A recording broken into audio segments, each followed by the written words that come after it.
Hello, today is the anniversary of the birth in 1859 of Sir Cecil Spring Rice, best known as the author of the words of I Vow to Thee, My Country. He was a diplomat. He worked in the British Embassy in Washington from 1912 and was instrumental in persuading Woodrow Wilson to bring America into the First World War, to drop their neutrality. He wrote this poem in 1910, and then it was set to music after the Great War, music by Gustav Holst. The first verse speaks of loyalty to our country. I vow to thee, my country, all earthly things above. And it's a very demanding loyalty. It's a loyalty which, in the last line, undaunted, gives its final sacrifice. In other words, that we're willing to die for our country. But there's a phrase in the verse which worries me. We're supposed to give to our country the love that asks no questions. And I think we should always be questioning our governments. It's part of the democratic process, always to be able to criticise where we think the government is being unjust or unfair.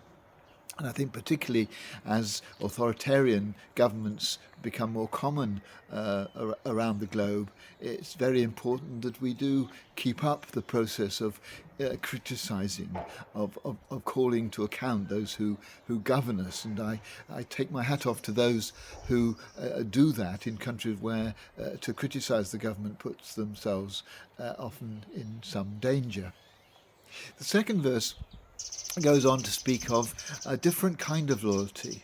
The first verse speaks of loyalty to the country, all earthly things above, but now in the second verse we realise that there is something above earthly, there is heavenly, and there is a loyalty in the second verse which is presumably to something beyond what we can experience in this world. It's something deeper and more profound.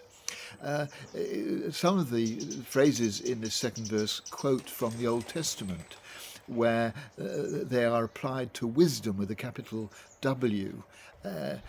And for those who find religious belief difficult, maybe the second verse can still be relevant if it suggests that there is a deeper wisdom within the human heart that makes us sometimes want to challenge our governments and offer and should inspire in us a deeper loyalty.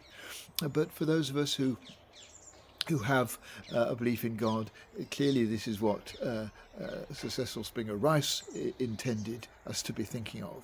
And it is our loyalty to God that comes first before anything else. Perhaps in that loyalty, it is reasonable to ask that we give undaunted the final sacrifice, although hopefully that won't be demanded of us.